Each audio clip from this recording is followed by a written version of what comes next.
Hello friends and welcome back.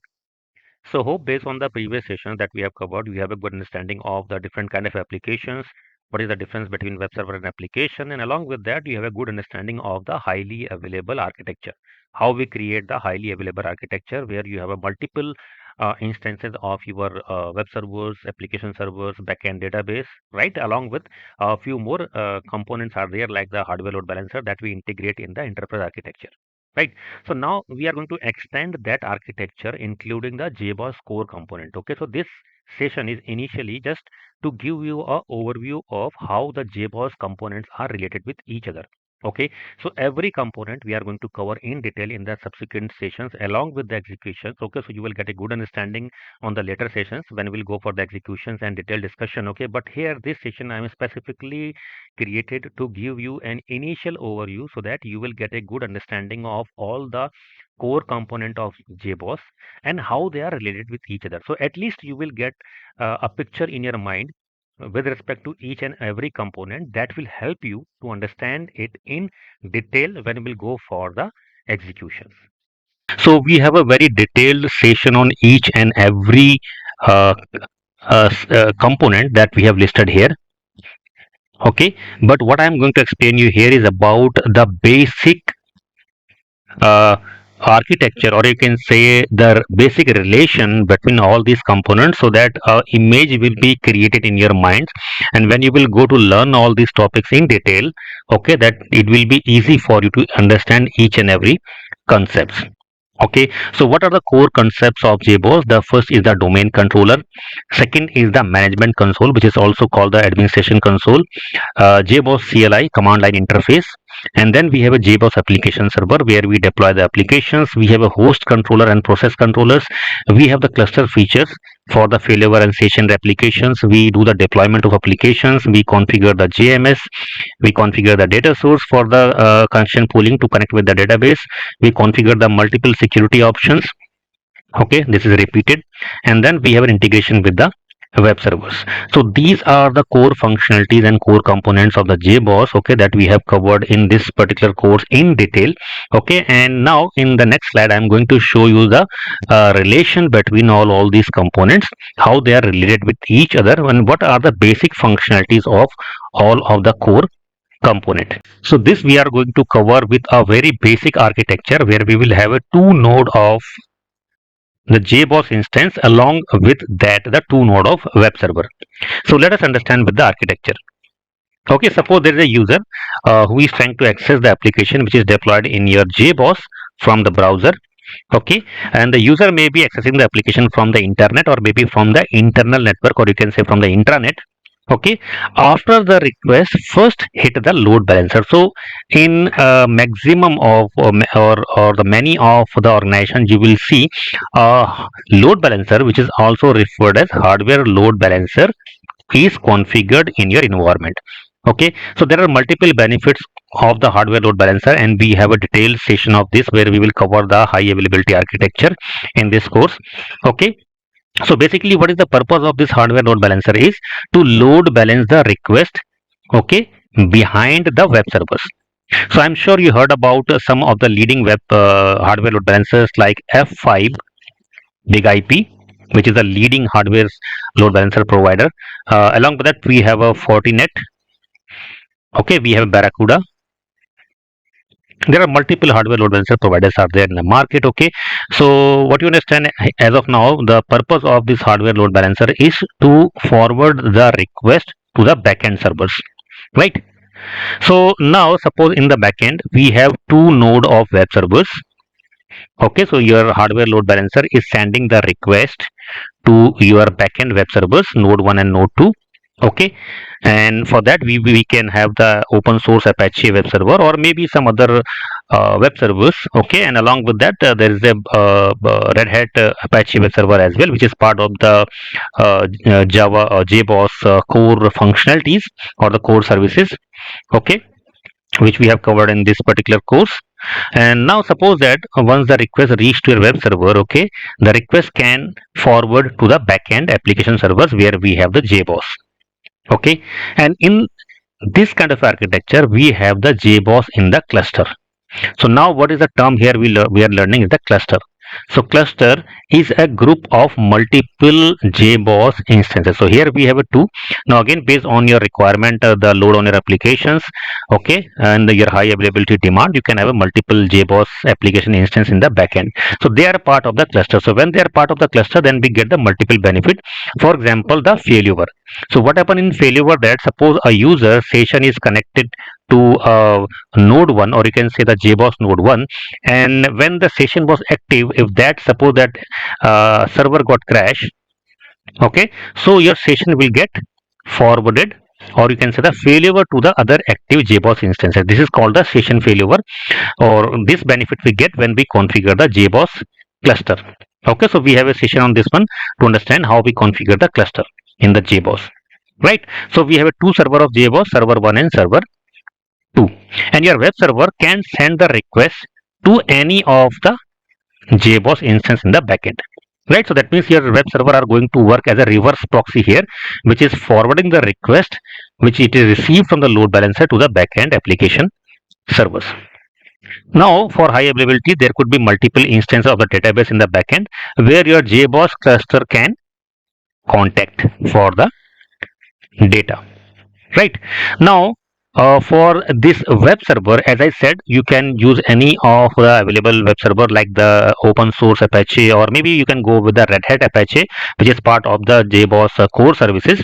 Okay, and when we say that your web server is forwarding the request to the backend application server, so for that we have to enable this integration. Okay, that means we have to configure the integration of your web server with the backend Jboss servers, and for that we have a different kind of a connectors. Okay, so the two connectors are mod underscore jk, mod underscore proxy underscore cluster. These are the two connectors that we use for integration of the your Apache web server with the backend Jboss. Okay, so this is the concept of your connectors, the available connectors. Okay, and now after that one, the first component what we have learned about is the web server and Red Hat Apache. Second is our Jboss, right? Third, we have learned about the cluster, which is a combination or grouping of the multiple Jboss instances for high availability and to get certain more benefits like the session failures, right? And now we have a different environments, like we have a production environments, we have a non-production environments like development, testing, qualities, and now based on the architecture of our application, okay, we can have the multiple servers in your production environments, or in the non-production like development and testing, we may have only one of the Jboss instances and only one of the web server, right? So that means we have a different kind of a combinations of our architecture or the services that we have in our environment depend on the different kind of environments. Okay, so this we are going to cover in the highly available architecture session in detail. Then if suppose that your application has an integration with the external third party applications, that means it need to communicate, or it need to send the messages or to receive the messages from third party applications. For that integrations we have the JMS, Java Message Services, right? And after that your application is going to contact that database for the data. So for that kind of a configurations we have the data source, right?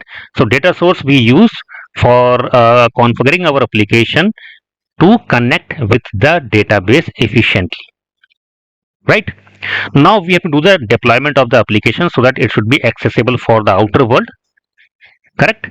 So for that we have a term called deployment, where we deploy the application on the Jboss application servers or directly on the cluster, okay, so that the application should be accessible from the outer world. Along with that we have a multiple security configuration. For example, when we install the Jboss, we have to create a user, which could be a management user or could be application user. Okay, and along with that we configure the SSL in the Jboss for securing the application. So that means we have a security feature that we configure in the Jboss. And now in a cluster we have same set of application deployed across all of the Jboss instances, right? And one of the benefit that we have discussed so far about the cluster is that it we get the session failover, one of the feature, right? In case one of the server get crash, your session will get transferred to the other server. So that means your all the Jboss instances are continuously talking to each other. There has to be certain kind of a communication mechanism, or there has to be some way where your Jboss instances can talk to each other. Okay, and even if any of the server is crashed, you should have some mechanism in place which automatically restart your servers without any manual interventions. Okay, so for these kind of functionalities we have the host controller, and along with that the process controller. So these are again the core component, right? And now suppose that we have discussed here, we have two node of the Jboss instances, correct? In real time production you can have a multiple node of the Jboss instances. So suppose that you would like to do certain kind of a configurations, or you would like to deploy the application in your Jboss instances. Okay, so if you have a multiple instances in the background, okay, it's not feasible to log into each and every server individually and do the configurations or do the same set of deployment on your each and every application servers by logging to each and every servers, right? That is not feasible. So for that we need a central mechanism, right? So that we can control all of the Jboss instances from a single location. For example, if you would like to deploy an application, or maybe you would like to modify certain kind of a configurations, okay, so you can do it from a single location, and that get implemented in each and every Jboss instances in the backend automatically. Okay, so for that we have a domain controller where we get a admin console which is act as a central management control tool. That means from a single location you can control each and every Jboss instances which is part of your cluster, and all those Jboss server can be running on a single physical server or a virtual machine, or can be distributed across multiple virtual machines or multiple servers. Okay, so for that we get an admin console which we access from the browser. Okay, and along with that we have a command line interface as well. So whatever the actions that we do from the admin console, we can do it from the command line as well, right? So what we have learned so far here about the different core components of the Jboss. For example, we have the Red Hat Apache Web Server, which is part of the JBCS, which is the Jboss core services. Okay, and along with that, once we install and configure the Jboss, after that we have a multiple configuration that we do. Like we have to do a certain multiple security configurations. We have to configure the data source which we use to connect with the database. We configure the cluster where we deploy same set of applications in the cluster to get the benefits like the failover. And then for coordination between each and every Jboss instances which is running on different virtual machines or servers, we have a host controller and process controllers. We do the deployment of the application. For third party integrations or communications, we configure the JMS, right? And to control your complete domain where you have a multiple Jboss instances are running, we have the centralized domain controller in place, from where we can initiate the centralized configuration on each and every Jboss instances, right? So hope a few things are clear to you. Okay, this is just an basic initial session. Okay, even we have got only the 20% of this particular session, that is more than sufficient, because we have a very detailed session of each and every concept what we have discussed here, okay, in the next subsequent course sessions. Thank you.